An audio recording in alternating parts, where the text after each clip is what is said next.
Her mother's religious enthusiasm had been nurtured in the revivals held by Methodists who traveled through Ohio during the Second Great Awakening, seeking new followers in their stirring camp meetings.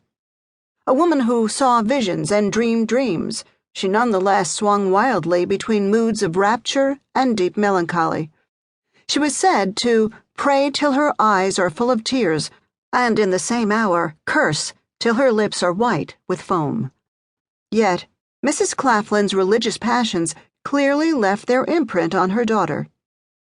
Before she was 10, Woodhull reported to her mother that she had been visited by angels, who told me I was to be in their charge, and that they were to constantly guide, instruct, and care for me, so that I should be, when grown, fitted to do their work on earth.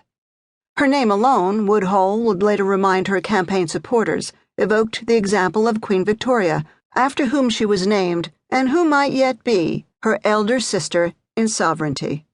Queen Victoria was coronated in the year of Woodhull's birth, and would reign until 1901.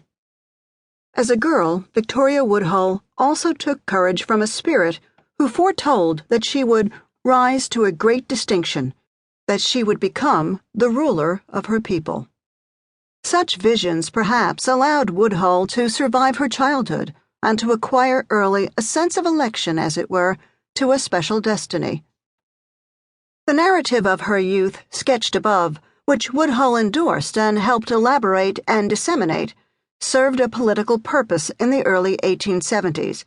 It emerged first, in fact, during Victoria Woodhull's presidential campaign, as she sought the support of spiritualists, women, and laborers. Spiritualism, which held that the soul was immortal and that the living could access the spirits of the dead, was a powerful force in 19th century America. It flourished partly as an antidote to the anxieties and grievous losses of the Civil War era.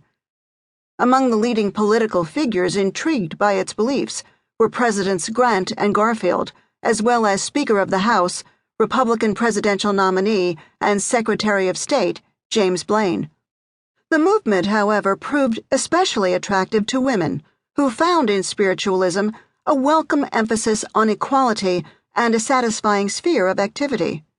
Mediums who presided over seances and trance speakers were among the first women to address public audiences of both men and women.